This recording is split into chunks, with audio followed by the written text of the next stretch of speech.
ബിസ്മില്ലാഹിർ റഹ്മാനിർ റഹീം. ബിസ്മില്ലാഹി അല്ലാഹുവിന്റെ നാമത്തിൽ.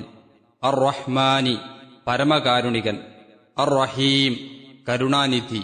പരമകാരുണികനും കരുണാനിധിയുമായ അല്ലാഹുവിന്റെ നാമത്തിൽ. തബ്ബത് യദാ അബീ ലഹബിൻ വതബ്. വചനം 1. തബ്ബത് നശിക്കട്ടെ, വലയട്ടെ, നഷ്ടപ്പെട്ടു. യദാ അബീലഹബ് അബൂലഹബിന്റെ ഇരുകരങ്ങൾ, കൈകൾ. വതബ് അവൻ നശിക്കുകയും ചെയ്തിരിക്കുന്നു, അവനും നശിക്കട്ടെ. അബൂലഹബിന്റെ ഇരുകരങ്ങൾ നഷ്ടമടഞ്ഞു നശിക്കട്ടെ, അവൻ ശാപമടഞ്ഞു നശിച്ചു താനും. മാ അഗ്നാ അൻഹു മാലുഹു വമാ കസബ്. വചനം 2. മാ അഗ്ന പര്യാപ്തമാക്കിയില്ല, ഉപകാരപ്പെട്ടില്ല, ഐശ്വര്യമാക്കിയിട്ടില്ല. അൻഹു മാലുഹു അവനു അവന്റെ ധനം. വമാ കസബ് അവൻ സമ്പാദിച്ചതും. അവനു അവന്റെ ധനവും അവൻ സമ്പാദിച്ചു വെച്ചതും ഉപകാരപ്പെട്ടിട്ടില്ല. സയസ്ലാ നാറൻ ദാത ലഹബ്. വചനം 3. സയസ്ല വഴിയെ അവൻ കടന്നെരിയും. നാറൻ ഒരു അഗ്നിയിൽ. ദാത ലഹബ് ജ്വാലയുള്ളതായ ഒരഗ്നിയിൽ അഥവാ നരകത്തിൽ അവൻ വഴിയെ കടന്നെരിയും. വംറഅതുഹു ഹമ്മാലതൽ ഹതബ്. വചനം 4. വംറഅതുഹു അവന്റെ സ്ത്രീയും ഭാര്യയും. ഹമ്മാലത ചുമട്ടുകാരി. അൽ ഹതബ് വിറക്. അവന്റെ ഭാര്യയും അതെ ആ വിറകു ചുമട്ടുകാരി, അവളും കടന്നെരിയും. ഫീ ജീദിഹാ ഹബ്ലും മിൻ മസദ്. വചനം 5. ഫീ ജീദിഹ അവളുടെ കഴുത്തിലുണ്ടാകും. ഹബ്ലുൻ ഒരു കയർ. മിൻ മസദ് ഈത്തപ്പന നാരിന്റെ, ചൂടിയുടെ, പിരിച്ച ചൂടി കൊണ്ടുള്ള.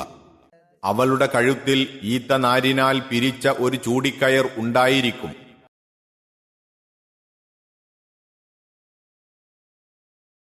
നബി സല്ലല്ലാഹു അലൈഹി വസല്ലം തിരുമേനിയുടെ പിതൃവ്യൻ അബൂലഹബിന്റെ സാക്ഷാൽ പേർ ഉസ്സ എന്ന വിഗ്രഹത്തിന്റെ അടിമ എന്നർത്ഥമുള്ള അബ്ദുൽ ഉസ്സ എന്നത്രേ.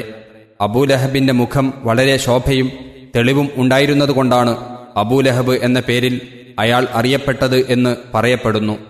അപ്പോൾ ജ്വലിക്കുന്ന മുഖമുള്ളവൻ എന്ന ഉദ്ദേശത്തിലായിരിക്കും ആ പേര് വന്നത്.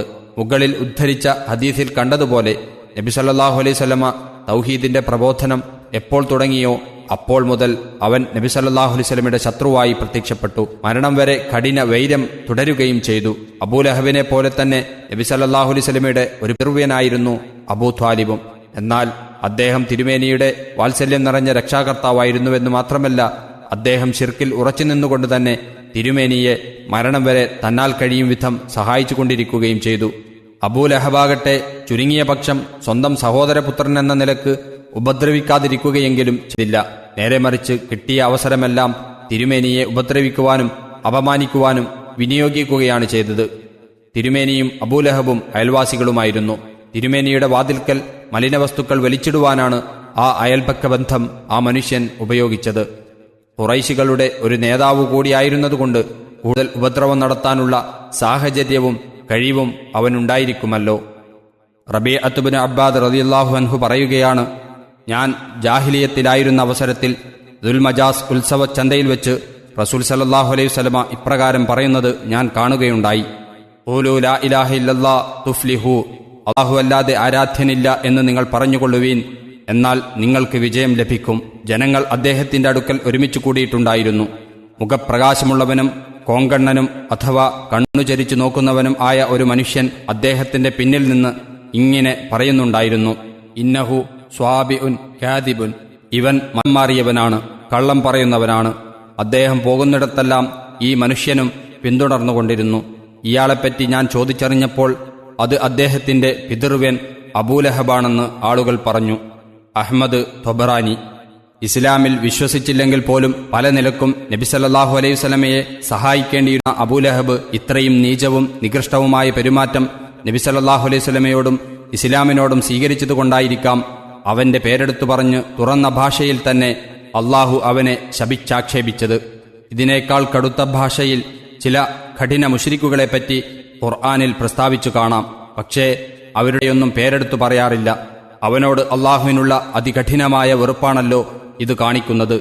പ്രവാചകന്റെ അടുത്ത ബന്ധുവായിരുന്നാൽ പോലും പ്രവാചക ദൗത്യത്തെ ധിക്കരിക്കുന്നവരോട് അള്ളാഹുവിന്റെ കോപം വമ്പിച്ചതായിരിക്കുമെന്നും ഇത് വ്യക്തമാക്കുന്നു.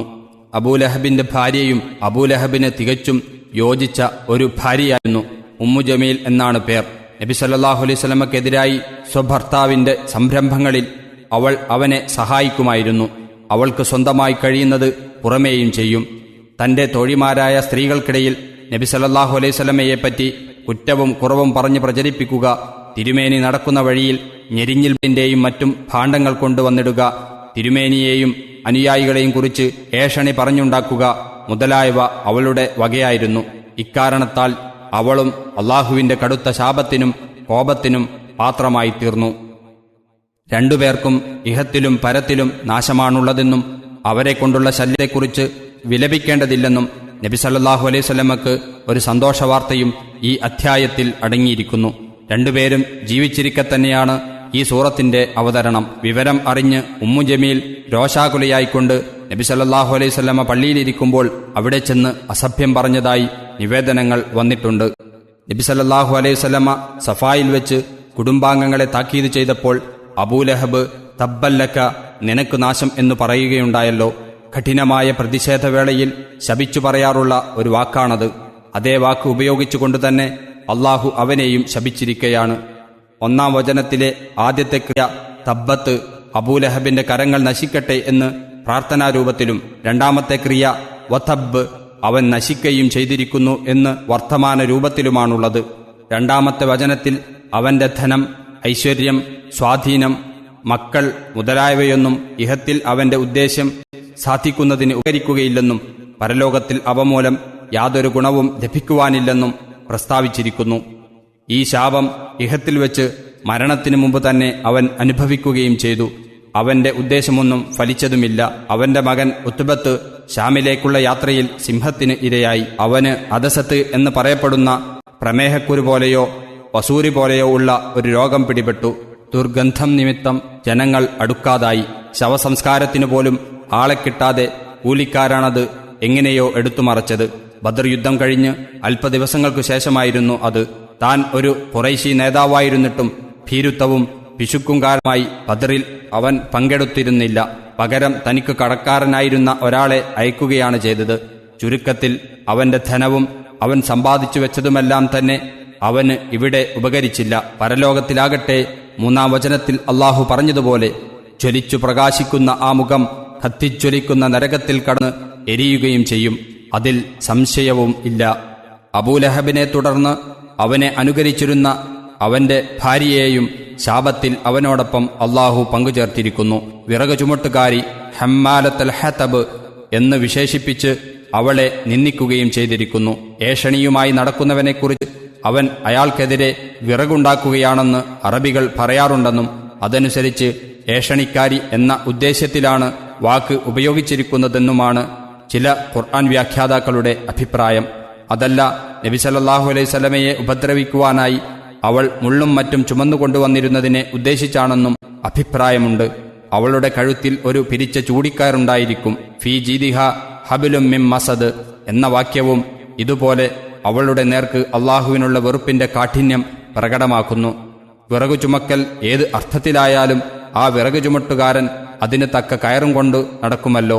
നരകത്തിൽ വെച്ചുള്ള അവളുടെ സ്ഥിതി വിവരിച്ചതാണത് എന്നാണ് പല മഹാന്മാരും പറയുന്നത്. അഥവാ കഴുത്തിൽ കയറുമായി നബി സല്ലല്ലാഹു അലൈഹി വസല്ലമക്കും ഇസ്ലാമിനുമെതിരെ വിറക് ശേഖരിക്കുവാൻ മിനക്കെട്ടിരുന്ന അവൾക്ക് അതിന് തികച്ചും അനുയോജ്യമായ ശിക്ഷയായിരിക്കും നരകത്തിലും അനുഭവപ്പെടുക എന്ന് സാരം. വല്ലാഹു ആലം.